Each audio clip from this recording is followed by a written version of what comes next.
बड़ी खबर से पश्चिम बंगाल हिंसा के खिलाफ सुप्रीम कोर्ट में याचिका दाखिल की गई है। हिंसा की जांच के लिए एसआईटी गठित करने की मांग की गई है। खराब कानून व्यवस्था को लेकर पश्चिम बंगाल सरकार से जवाब तलब की भी मांग इस याचिका में की गई है। वक्फ कानून के खिलाफ पश्चिम बंगाल में विरोध प्रदर्शन बढ़ता जा रहा है, जिसको लेकर वहां पे हिंसा भी हुई, जिसके बाद यह याचिका दाखिल की गई।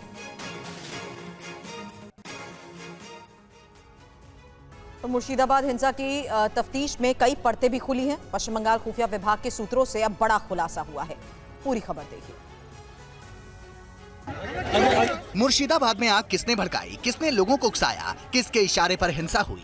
अब मुर्शिदाबाद हिंसा पर बड़ा खुलासा हुआ है। पश्चिम बंगाल खुफिया विभाग के सूत्रों से हिंसा की साजिश बेनकाब हुई है। खुफिया विभाग की रिपोर्ट में कहा गया है कि एसडीपीआई के लोगों ने युवाओं को भड़काया। वहीं रिपोर्ट में यह भी कहा गया कि बीएसएफ सूत्रों से खबर है कि बांग्लादेशी संगठन जमात के सदस्यों ने अफवाह फैलाई और लोगों को भड़काया। इसके लिए मुर्शिदाबाद के स्लीपर सेल का भी इस्तेमाल किया गया। तफ्तीश में पता चला है कि एसडीपीआई सदस्य पिछले कई दिनों से इलाके में मुस्लिम समाज के युवाओं को भड़का रहे थे। दावा है कि घर घर जाकर एसडीपीआई के सदस्य ऐसा कर रहे थे। पुलिस के साथ झड़प में गोली से जान गंवाने वाले एजाज के परिजनों ने भी इस बात की पुष्टि की है। वहीं बीजेपी नेता शुभेंदु अधिकारी मुर्शिदाबाद हिंसा में एनआईए जांच की मांग कर रहे हैं। और एनआईए तुरंत होना चाहिए मुर्शिदाबाद इशू में। वहाँ एंटी नेशनल फोर्स का एक्टिविटी है।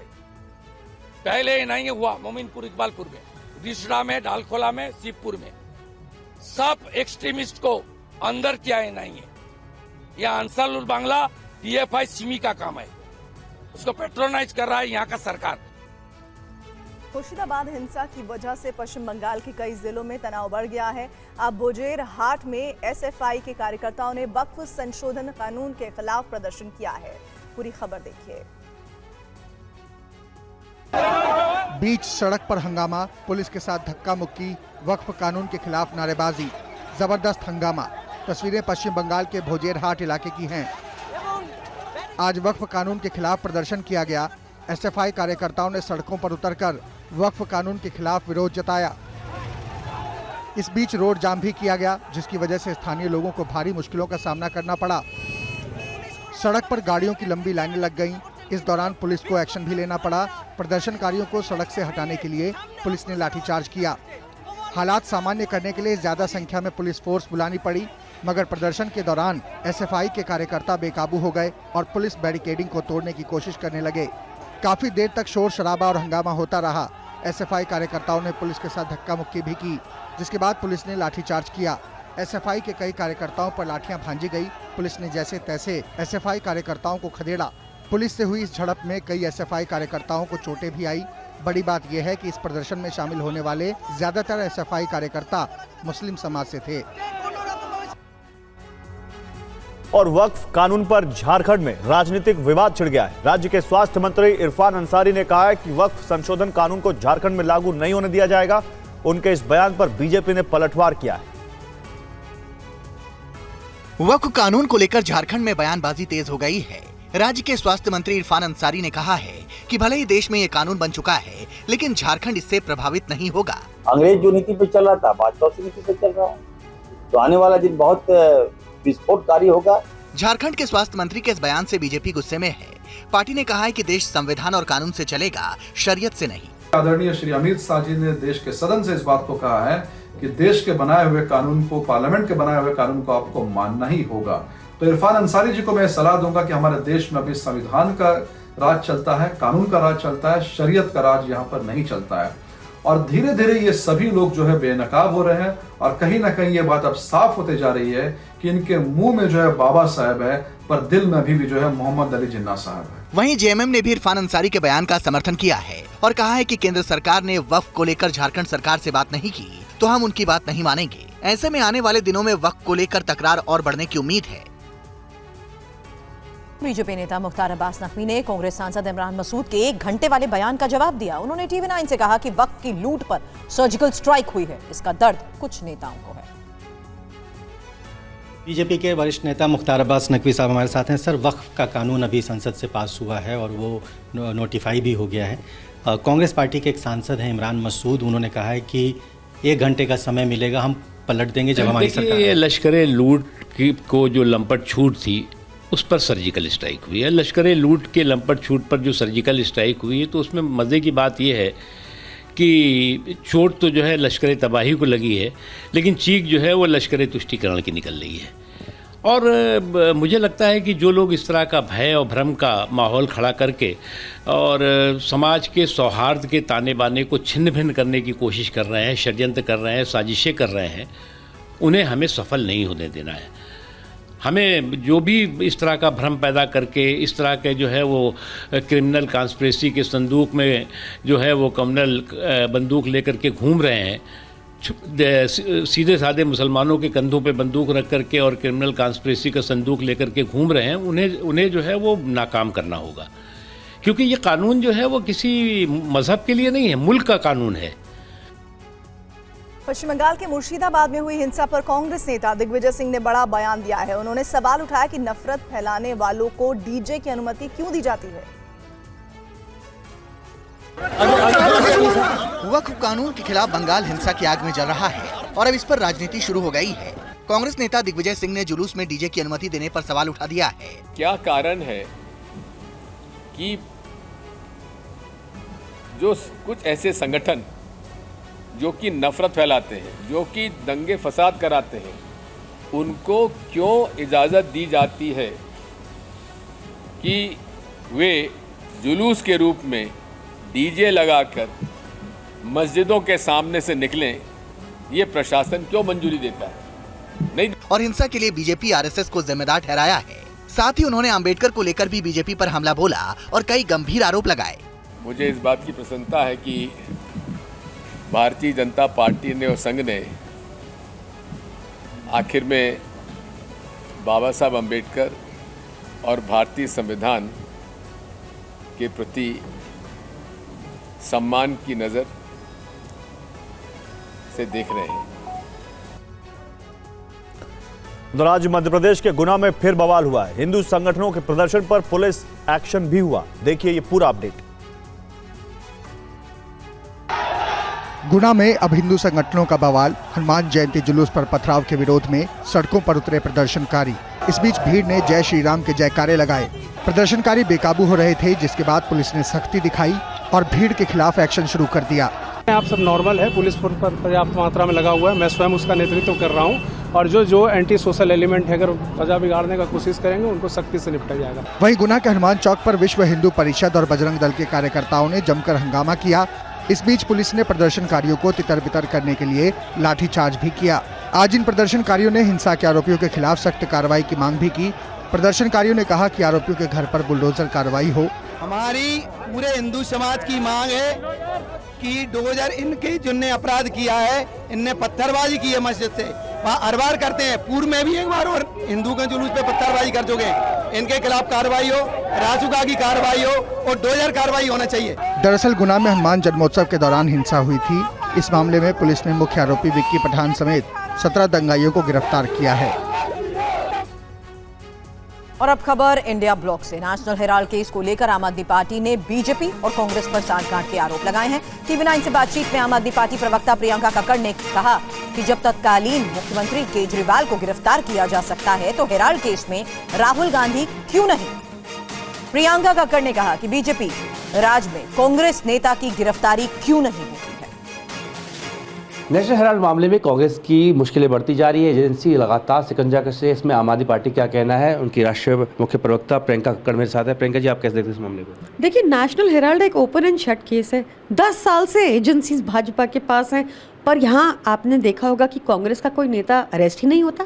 आपने अरविंद केजरीवाल जी को, एक सिटिंग मुख्यमंत्री को, एक फर्जी आरोपों में फर्जी केस बनाकर बिना सबूत के, बिना लीगल प्रोसेस फॉलो किए आपने अरेस्ट कर लिया। पर आप 10 साल में बार बार चुनाव के आसपास आते ही नेशनल हेराल्ड को रिकअप करते हैं पर अरेस्ट नहीं करते। ऐसा क्यों है? क्योंकि ये दोनों पार्टियों की मिली भगत है। ये सिर्फ चुनाव से पहले आने से ये मुद्दे को भुनाते हैं और उसके बाद ये मुद्दा ठंडा हो जाता है। आप ये कह रहे हैं कि दोनों पार्टियों में साठगांठ है, तो इसमें जो मामले में आरोपी हैं, चाहे सोनिया गांधी हो, राहुल गांधी हो, उनको बचाने की कोशिश की जाती है और सिर्फ चुनावी मुद्दा होता है। मैं कहती हूँ कि अगर ये दोनों पार्टियां एक नहीं हैं तो आप राहुल गांधी को भी अरेस्ट कीजिए, जिनके ऊपर आप 10 साल से कह रहे हैं कि इन्होंने घपला किया। आपके पास सारी एजेंसीज हैं, आप अरेस्ट कीजिए। आपने अरविंद केजरीवाल जी को तो अरेस्ट कर लिया था बिना किसी प्रमाण के, बिना कोई लीगल प्रोसेस फॉलो किए। और अब खबर बिहार की सियासत से जुड़ी हुई। बिहार में एनडीए का चेहरा कौन, नीतीश कुमार या सम्राट चौधरी? इस सवाल पर बिहार में जबरदस्त सियासी हलचल है। हरियाणा के सीएम नायब सिंह सैनी ने कार्यक्रम के दौरान दावा किया कि बिहार में सम्राट चौधरी के नेतृत्व में विजय पताका लहराया जाएगा, जिसके बाद बिहार का सियासी पारा हाई है। अब बीजेपी के नेता सफाई दे रहे हैं और कह रहे हैं कि सीएम का चेहरा तो नीतीश कुमार ही है। तो जेडीयू ने भी साफ कह दिया है कि चुनाव तो नीतीश कुमार के चेहरे पर ही लड़ा जाएगा। बिहार विधानसभा का चुनाव हम लोग मुख्यमंत्री नीतीश कुमार जी के नेतृत्व में लड़ेंगे। भाजपा के शीर्ष नेतागण इसे पहले भी कह चुके हैं। बिहार में एनडीए की सरकार एक बड़े बहुमत के साथ बनेगी और इसकी अगुवाई मुख्यमंत्री श्री नीतीश कुमार जी करेंगे। मुख्यमंत्री हैं और मुख्यमंत्री रहेंगे। वहीं आरजेडी नेता तेजस्वी यादव ने बीजेपी पर हमला बोला और कहा कि बीजेपी में ऐसा कौन है जो सीएम बनना नहीं चाहता। बीजेपी में कौन नहीं सीएम बनेगा ये तो बता दो। काहे आप लोग झगड़ा लगवा रहे हैं उन लोगों में। और बिहार की सियासत से बड़ी खबर है, पशुपति पारस का एनडीए से अलग होने का ऐलान। बिहार में अकेले चुनाव लड़ेंगे, ये कहा है पशुपति पारस ने। दिवंगत वरिष्ठ नेता रामविलास पासवान के भाई हैं पशुपति पारस। एनडीए 1 में मंत्री रह चुके केंद्रीय मंत्री और चिराग पासवान के चाचा हैं। पार्टी में काफी पार्टी पर कब्जे को लेकर परिवार में काफी हंगामा भी रहा है, लड़ाई रही है और अब वो कह रहे हैं कि एनडीए से वो अलग हो रहे हैं। और पटना में करीब 4000 करोड़ की लागत से बने जेपी गंगा पथ में दरार आने की खबरों पर पथ निर्माण मंत्री नितिन नवीन का बयान आया है। उन्होंने कहा कि पुल के 2 खंभों के बीच पैच लेयर में दरार थी और कोई तकनीकी समस्या नहीं है। हमने पूरी रिपोर्ट भी मांगी है। 10 अप्रैल को मुख्यमंत्री नीतीश कुमार ने बड़े तामझाम के साथ जेपी गंगा पथ के चौथे फेज का उद्घाटन किया था। तब कहा गया था कि दीघा से दीरागंज का फासला कम हो जाएगा, लेकिन उद्घाटन के 3 दिन बाद पुल का हालत देखिए। जैसे इस पर ट्रैफिक का दबाव बढ़ा तो पुल पर दरार आ गई। अब इन दोनों तस्वीरों को देखिए। पहली तस्वीर 10 अप्रैल की है, जब सीएम नीतीश कुमार ने आंधी पानी के बीच इस पुल का उद्घाटन किया था, और ये आज की तस्वीर है जिसमें पुल पर दरारें नजर आ रही हैं। 4000 करोड़ की लागत से इस पुल को बनाया गया था, लेकिन 4 दिनों के भीतर ही ये हाल है। पुल पर दरार दोनों लेन में आ गई है, जिसके बाद हड़कंप मच गया। जेपी गंगा पथ को पटना का मरीन ड्राइव भी कहा जाता है। 20.5 किलोमीटर लंबा यह पथ दीघा से दीरागंज तक गंगा के किनारे बनाया गया है। इसका मकसद शहर के ट्रैफिक जाम की समस्या को कम करना है। इससे पहले अररिया जिले में भी एक पुल में क्रैक मिलने की खबर सामने आई थी। इस वक्त बड़ी खबर आ रही है दक्षिण की सियासत से। अनुसूचित जाति वर्गीकरण लागू करने वाला तेलंगाना पहला राज्य बना। आपको बता दें कि आयोग के सुझाव पर 59 सुप्रीम को एससी समुदाय के आरक्षण पर फैसला लिया गया है। एससी आरक्षण पर सरकार को 3 ग्रुप बनाने के सुझाव मिले थे। पहले ग्रुप में 15 एससी समुदाय हैं जिन्हें 1% आरक्षण दिया गया है, जबकि दूसरे ग्रुप में 18 एससी समुदाय हैं जिन्हें 9% आरक्षण मिला है। और इसी तरह और जानकारी हासिल करने के लिए सीधे पीयूष पांडे का रुख कर लेते हैं। पीयूष, इस वक्त हम जो खबर दिखा रहे हैं वो दक्षिण की सियासत के लिए बेहद अहम है। इस अनुसूचित जाति वर्गीकरण को लागू करने को लेकर तेलंगाना जिस तरह से पहला राज्य बना है, इसका असर पूरे देश में किस तरह से देखने को मिल सकता है?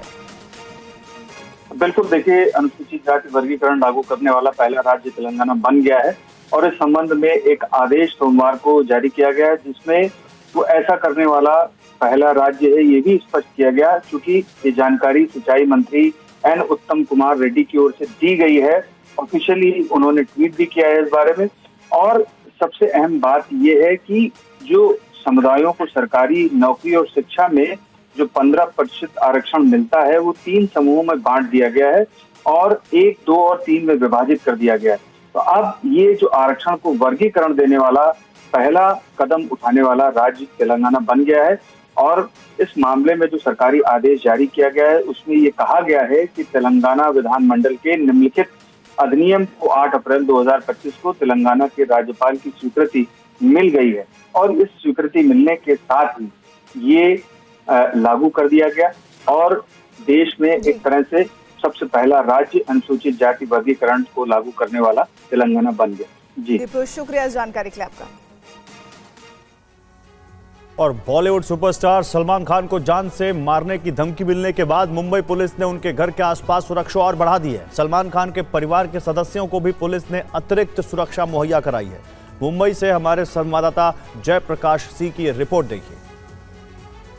सलमान खान के घर के बाहर जो सुरक्षा बढ़ाई गई है और इस सुरक्षा में जो उनके परिवार के सदस्य हैं, सलीम खान और उनकी बहनें हैं, भाई हैं, इन सभी की सुरक्षा बढ़ाई गई है। और कोई भी गाड़ी अगर यहाँ पर खड़ी हो रही है तो इन गाड़ी को खड़े नहीं होने दिया जा रहा है, भले वो प्राइवेट व्हीकल हो या पब्लिक व्हीकल हो, ऑटो रिक्शा हो, सभी को इस जगह से जाने के लिए कहा जा रहा है। स्पेशली जो पुलिस कांस्टेबल हैं वो यहाँ पर ये कह रहे हैं लोगों को कि यहाँ पर आप गाड़ी मत खड़ी करिए, थोड़ी दूर ले आके खड़ी करिए। जब से सलमान खान को ये नई धमकी आई है ट्रैफिक पुलिस के वेबसाइट, ट्रैफिक पुलिस के व्हाट्सएप पे, उसके बाद से यहाँ पर सलमान खान के घर के बैंड्रा वेस्ट में जो है बहुत ज़्यादा टाइट सिक्योरिटी की गई। अभी थोड़ी देर पहले सलीम खान इसी गैलेक्सी अपार्टमेंट से निकले तो सलीम खान के साथ भी मुंबई पुलिस की 2 गाड़ी, प्राइवेट सिक्योरिटी गार्ड की 2 गाड़ी, ऐसी 4 गाड़ियां उनकी वाइट कलर की जो BMW है उसके साथ जाती हुई नजर आई। सलीम खान सलमान खान के पिता हैं।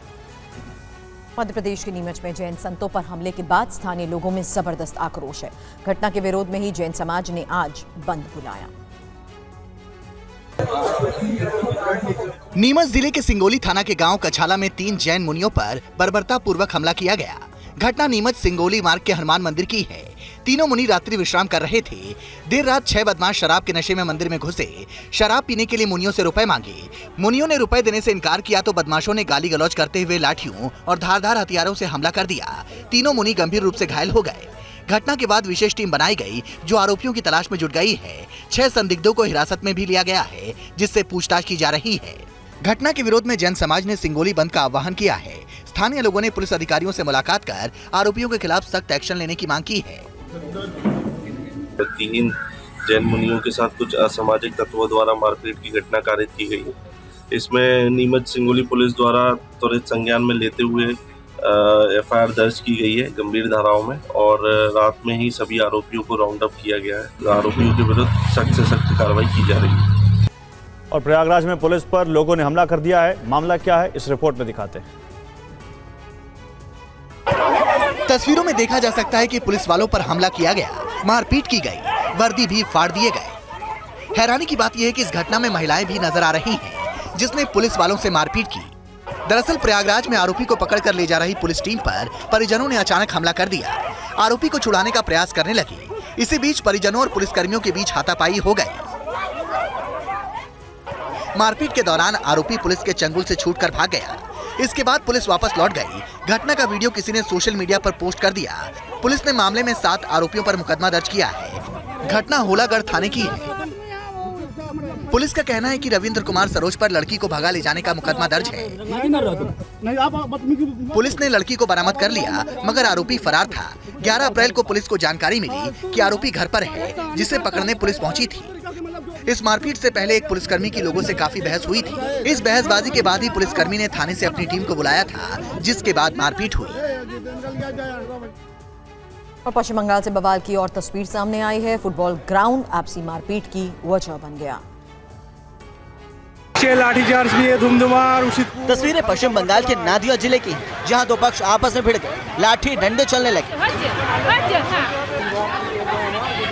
मौके पर पुलिस बल पहुंची तो लोगों के खिलाफ लाठीचार्ज करना पड़ा। भीड़ की तरफ से पुलिस पर भी ईंट पत्थर फेंके गए। आरोप है कि एक पक्ष के लोग फुटबॉल ग्राउंड पर अतिक्रमण कर रहे थे, जिसके खिलाफ अतिक्रमण का आरोप लगा है। उसका नाम जुबार शेख है, जिसने अपने गुंडे भेजकर लोगों के साथ मारपीट की क्योंकि स्थानीय लोग फुटबॉल ग्राउंड पर हो रहे अतिक्रमण का विरोध कर रहे थे। लोगों का ये भी कहना है कि जुबार शेख की नजर काफी दिनों से फुटबॉल ग्राउंड पर है। पहले भी वो फुटबॉल ग्राउंड पर कब्जे की कोशिश कर चुका है। কিছু লোকজন এখানের মধ্যে আপনারা দেখতেই পাচ্ছেন, এটা একটা ফুটবল গ্রাউন্ড।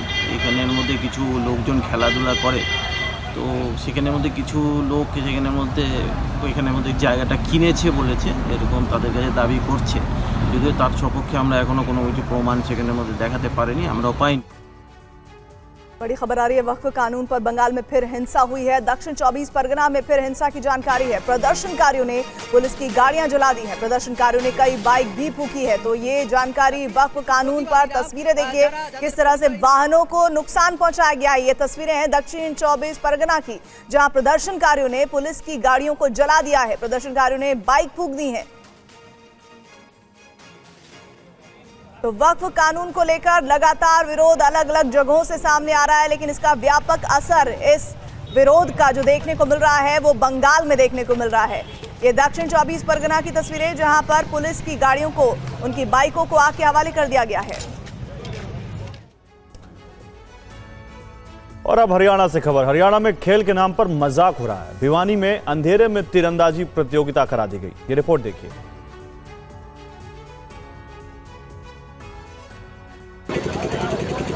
ये शूट कर रहे हैं गाड़ी की हेडलाइट्स पे।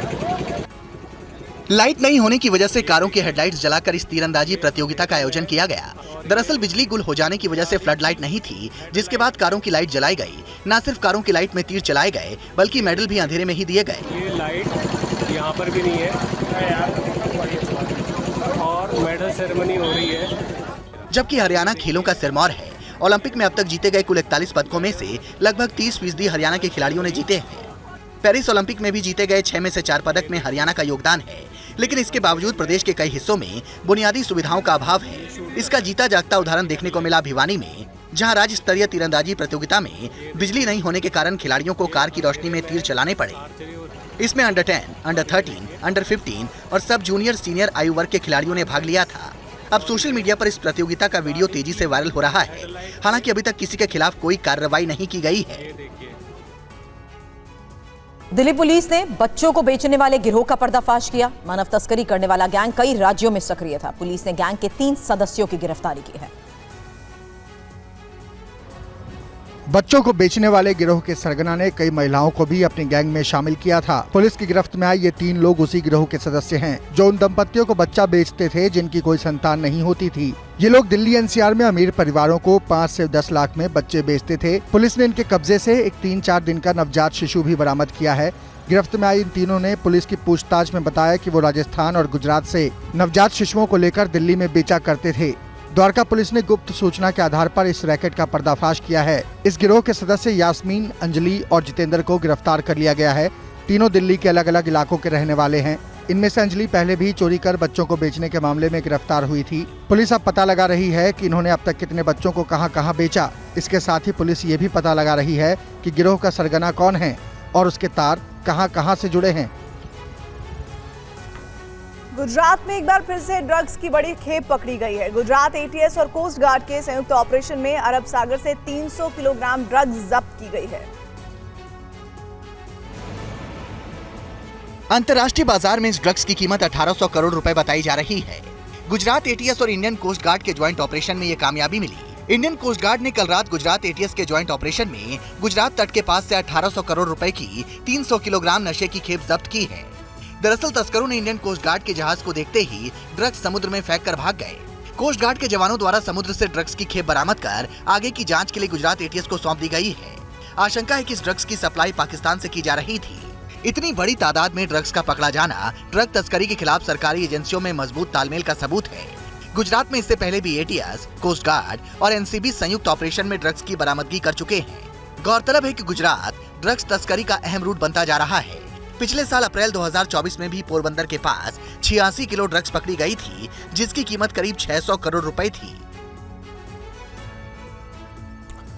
और दिल्ली में 55 लाख गाड़ियों का रजिस्ट्रेशन रद्द कर दिया गया है। ऐसा क्यों किया गया है, 60 सेकंड में जानिए पूरी खबर।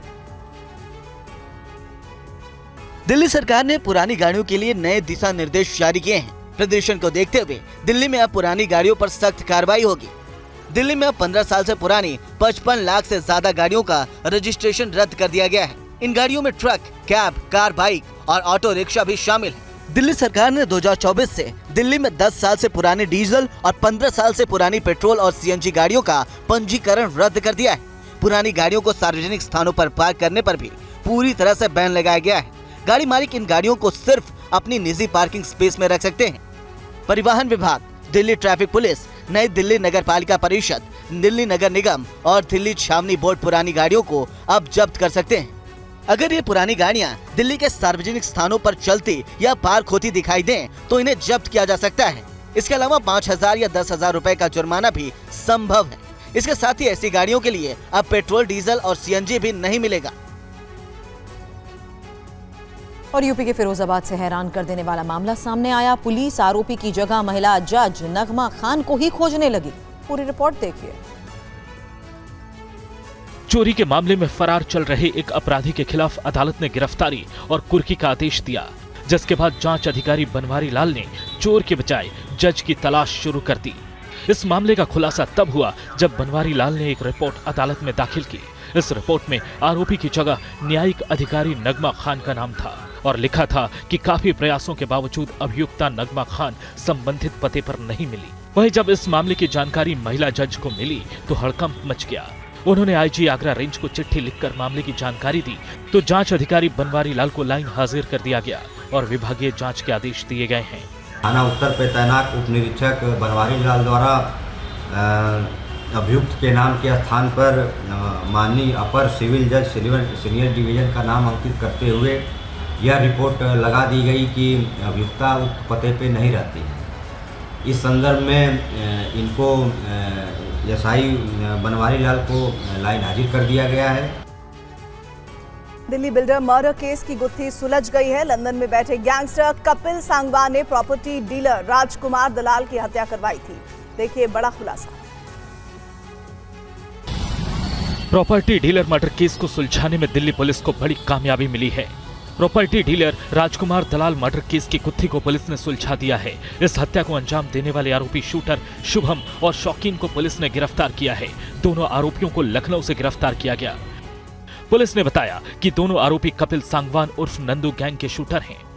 कपिल सांगवान अभी लंदन में है और उसके इशारे पर ही प्रॉपर्टी डीलर की दिन दहाड़े हत्या की गई थी। इसके बाद से ही पुलिस आरोपियों का पता लगाने में जुटी थी। दिल्ली के पश्चिम विहार में 11 अप्रैल की सुबह फॉर्च्यूनर से जिम जा रहे प्रॉपर्टी डीलर राजकुमार दलाल को गोलियों से छलनी कर दिया गया था। शूटरों ने करीब 10 राउंड फायरिंग की थी और दलाल का लहूलुहान शव उनकी फॉर्च्यूनर गाड़ी में मिला था।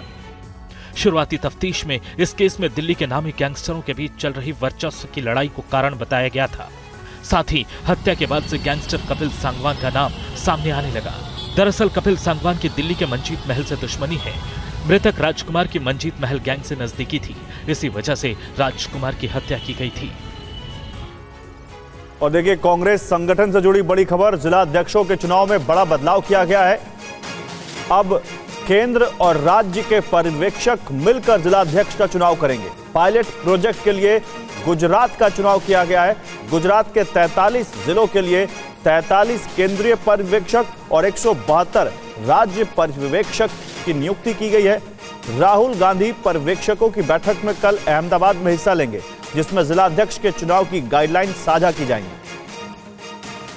कुमार विक्रांत हमारे साथ जुड़ चुके हैं ज्यादा जानकारी के साथ। कुमार बताइए इस एक्सरसाइज का क्या फायदा होगा, क्या मकसद है राज्य और केंद्र के पर्यवेक्षकों को मिलाने का? देखिए गुजरात जो अधिवेशन हुआ अभी उसमें तय हुआ कि जिला अध्यक्षों को कांग्रेस पार्टी ताकत देगी। टिकट बंटवारे में चाहे वो विधायक का टिकट हो, चाहे लोकसभा का टिकट हो या छोटे स्तर के चुनाव के टिकट हो, पंचायत के या जो नगर पालिका के, तो इसमें जिला अध्यक्ष का रोल रहेगा, उनकी भूमिका रहेगी। ऐसे में जिला अध्यक्ष की को चयन करने की प्रक्रिया अहम हो जाती है। कौन जिला अध्यक्ष हो, कांग्रेस पार्टी का कितना लॉयल हो और कितना महत्वपूर्ण हो पार्टी के लिए, इस लिहाज से जिला अध्यक्ष का चयन भी बेहतर तरीके से हो सके, इसके लिए राहुल गांधी ने ये प्रक्रिया तय की है कि गुजरात को पायलट प्रोजेक्ट के तौर पर चुना है और 5 लोग रहेंगे, जिसमें 1 केंद्रीय पर्यवेक्षक और 4 प्रदेश के पर्यवेक्षक रहेंगे। और कल राहुल गांधी इनकी बैठक में खुद शामिल होंगे, गाइडलाइन बताएंगे और इसके बाद गुजरात के बाद इस प्रोजेक्ट को पूरे देश में लागू किया जाए। ठीक है, शुक्रिया कुमार विक्रांत आपका इन तमाम जानकारियों के लिए। और जम्मू कश्मीर में एलओसी से सटा सिमरी गांव अब 24 घंटे बिजली की सुविधा से रोशन है। एलओसी पर बसे जम्मू कश्मीर के सिमरी गांव में सौर ऊर्जा से बिजली का इंतजाम किया गया है। इंडियन आर्मी की पहल से आज ये गांव बिजली से 24 घंटे रोशन रहता है। सेना की इस पहल ने गांव के लोगों की जिंदगी में उम्मीदों का उजाला भर दिया है। मैं फर्स्ट क्लास पढ़ती हूँ। इससे पहले लाइट नहीं थी, हमें पढ़ने में परेशानी बहुत अच्छी। आप हमें आर्मी में लाइक दी, आर्मी का शुक्रिया। सिमरी गांव में कुल 53 घर हैं। इस गांव की आबादी 347 है। ये गांव लंबे समय से बिजली की समस्या से जूझ रहा था, लेकिन अब ऐसा नहीं होने वाला। अब तक यहाँ के लोग खाना बनाने के लिए लकड़ी और मिट्टी के तेल पर निर्भर थे, मगर गांव के लोगों को अब सोलर पावर और एलपीजी डिस्ट्रीब्यूशन की सुविधा मिल गई है। हम इधर एलओसी के करीब हैं, हमें इंडियन आर्मी ने सोलर प्रोवाइड किया है। हम जब नमाज पढ़ते थे हमें तंगी होती थी, इसलिए आर्मी का दिल से शुक्रिया अदा करना चाहिए। अगली खबर हरियाणा से है, जहां 3 फीट 8 इंच के नितिन की अनोखी शादी हुई है। देखिए रिपोर्ट। दूल्हा नितिन जो कि 3 फीट 8 इंच का है और आरुषि जो 3 फीट 6 इंच की है, इनकी शादी सभी के लिए चर्चा का विषय बन गई है। दूल्हा हरियाणा के अंबाला का रहने वाला है, जबकि दुल्हन पंजाब के रोपड़ की रहने वाली है। इस अनोखी और प्यारी जोड़ी को देखने और उन्हें आशीर्वाद देने के लिए लोग दूर दूर से आ रहे हैं। परिवार के सभी सदस्य इस शादी से बेहद खुश हैं और इस मिलन को ईश्वर का आशीर्वाद मानते हैं। करीब 2 हफ्ते पहले ही नितिन के एक रिश्तेदार ने आरुषि को किसी कार्यक्रम में देखा था, जिसके बाद उनके परिवार से संपर्क साधा और बात आगे बढ़ी। वहीं रिसेप्शन में दोनों ने तेरे संग यारा और पंजाबी गानों पर डांस कर सबका दिल जीत लिया। इस सादगी भरी शादी की सोशल मीडिया पर खूब तारीफ हो रही है। लोग कह रहे हैं कद नहीं सोच बड़ी होनी चाहिए। और मैं क्या कहते रास्ते में थी, रास्ते में मुझे ये मिले तो आगे बात चलाई मम्मा ने मेरे, तो आगे फिर जब 9 तारीख को आना था तो उससे पहले ही मेरी शादी हो गई। बहुत अच्छा लग रहा है, बहुत अच्छा परिवार मिला है, ऐसा परिवार सबको मिले। उनकी मतलब जो रुचि है मेरे को रोपड़ मिली थी, मेरी दीदी ने बताया था रिश्ते के लिए, तो उन्होंने बात करी थी। बड़ी खबर इस वक्त लॉरेंस बिश्नोई गैंग की पोस्ट पर जालंधर एसएसपी हरविंदर विर्क का बयान सामने आया है। एसएसपी ने कहा है कि मनोरंजन कालिया के घर अटैक के मामले में लॉरेंस गैंग की भूमिका की जांच की जा रही है और साथ ही लॉरेंस गैंग की सोशल मीडिया पोस्ट की भी जांच हो रही है। लॉरेंस गैंग ने सोशल मीडिया पर पोस्ट कर जिशान अख्तर और पाकिस्तानी गैंगस्टर शहजाद भट्टी से पल्ला झाड़ लिया है। पोस्ट में यह भी दावा किया गया है कि इनसे हमारा कोई लिंक नहीं है और दोनों को ही मारने की धमकी दी गई है। देखो, ये जो अपने शहजाद भट्टी और ये जशीन अख्तर, जो अगर ये कहीं भी बैठकर वारदातों को अंजाम देते हैं, हम उनके साथ जो सख्ती के साथ हम उनके साथ अब पेश आएंगे। और जो ये लॉरेंस बिश्नोई का आपने नाम लिया, उनके साथ गैंग में है या नहीं है, ये पार्ट ऑफ इन्वेस्टिगेशन है।